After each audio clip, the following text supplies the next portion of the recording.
Hello, I'm Cecilia Louie at Paper Zen. In this video, I'll be showing how to outline the lowercase letter P. And just so you know, since it is pretty much a mirror vision of the lowercase letter Q, I won't be making a video for the letter Q because the steps will be quite similar.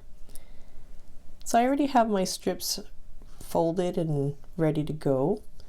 And I'm going to start with the inner part of the letter P. I'm going to start by softening using a crochet hook, and I can tell right away here, because the curve is so acute, I'm going to rub that curve right in. And that's pretty much there. So maybe just a little bit more right at that corner there. That's better. And then I can tell here, again, I need to rub.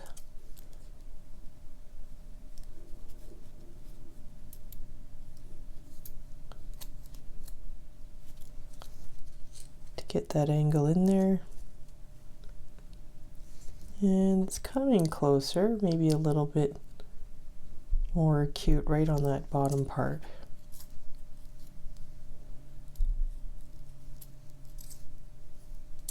And maybe just kind of soften that.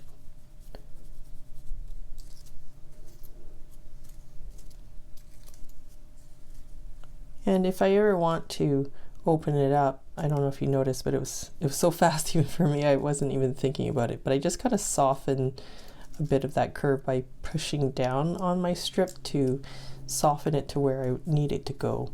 And you know, just a little pinch right here can direct the curve where I want it to go. I think that's pretty much close enough.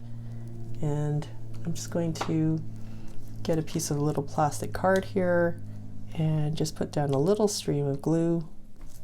And then I can just kind of kiss the glue with the edge of my strip, and that'll give it just that amount of glue on there is enough. I'll put this down on my work surface to make things all line up and bring those two edges together.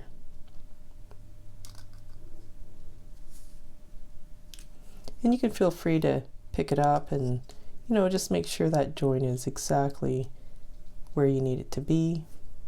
Maybe your eyes are better than mine, but I'm finding that as I age, I just need to have a bit more verification sometimes.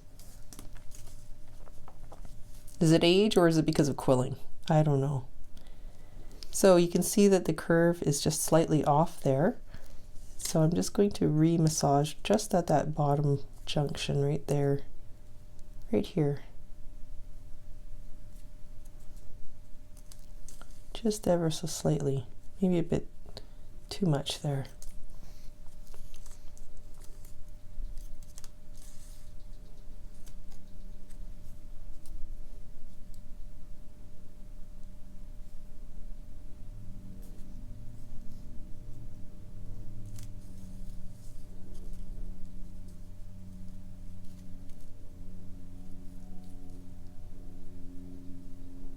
That's pretty much there.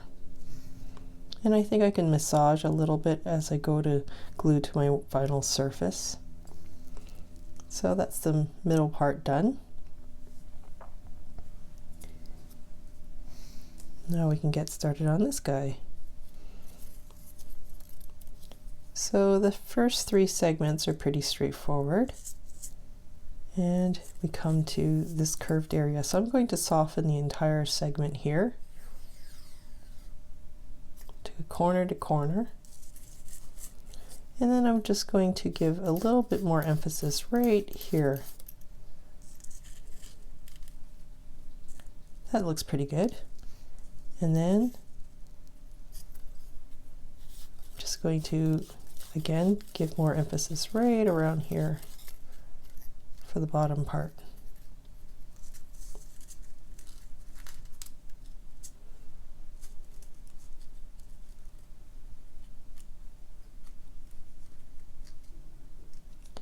And again, now I think I kind of lucked out with how that curve happened, but I think that's pretty much there because by the time I go to glue, I can go and direct this curve a bit more minutely from here.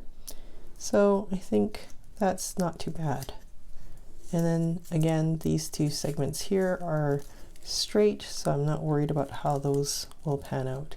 So how about we get started on gluing that to our surface. Now, if you don't know how to transfer your letter to your work surface, please watch some of my earlier videos. The glue I'm using for gluing my strips down to my work surface is usually my favorite, Aleene's Original Tacky Glue.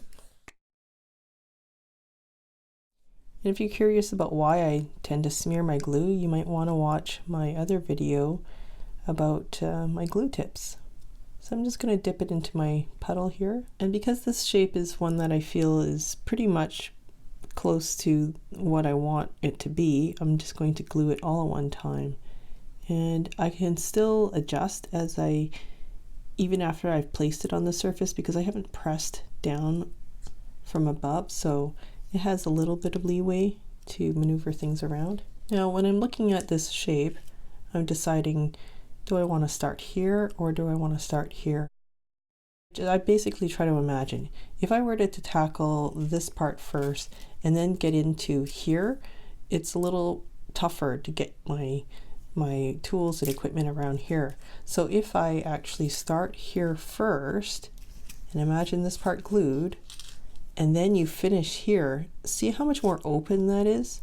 So that's why I'm going to tackle this part first.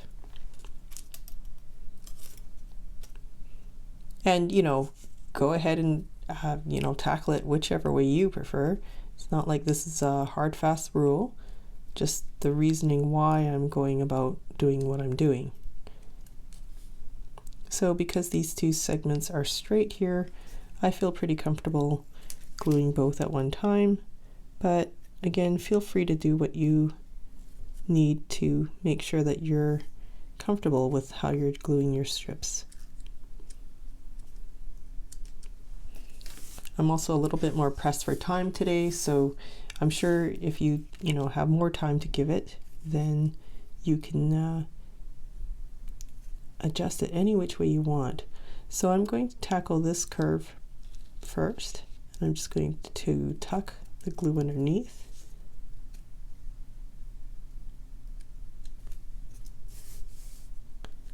And work my way across the curve.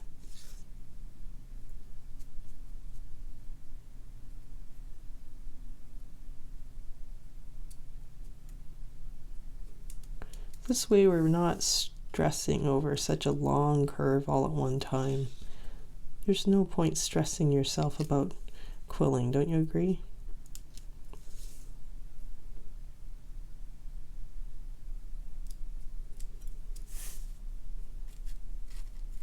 So I'm just checking to make sure that these segments are going to land where I want them to land before I glue this final part of the curve.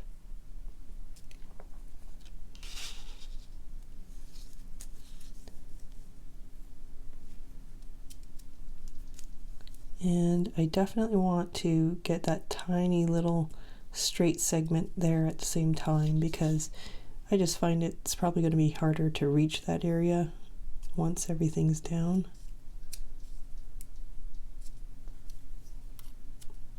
But again, you know, approach it however you want to approach it. So at this point, I'm going to take a stiff card and just place it here on the corner and use some removable tape to block basically this strip from going too far to the left or right. So I thought I had put some glue down on this little guy, but it turns out I didn't, which is actually working out to my favor, because then I can actually flex how I need it to flex. And so I'm just going to tackle this part, this long strip here, because this corner here is predetermined and this part here can still give me some wiggle room. So I'm going to dip this part of the segment first, move it along. And as you can see, you know, I'm using this card as a protector for my work as I move my glue dipping procedure along. this part here is smearing onto this card, not onto my work surface. So it's kind of doing double duty.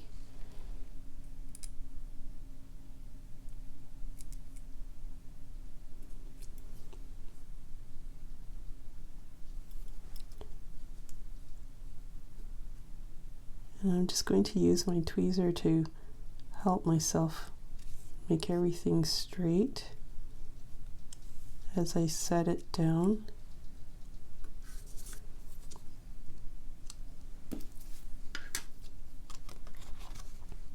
Now, I'm just trying to imagine, how do I get the glue right to that area? And because this petal is so fresh, I get to have the ability to re-smear if I need, which is what I'm going to do rather than, you know, waste more glue. And I'm just going to get this guy out of my way.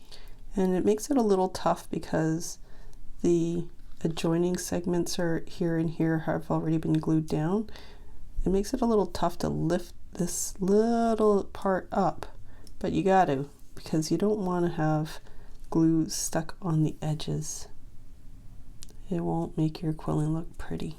As usual, my last part of the job is to pick up a little bit of glue and just run it on the side of the letter of the corner here and bring those two edges together.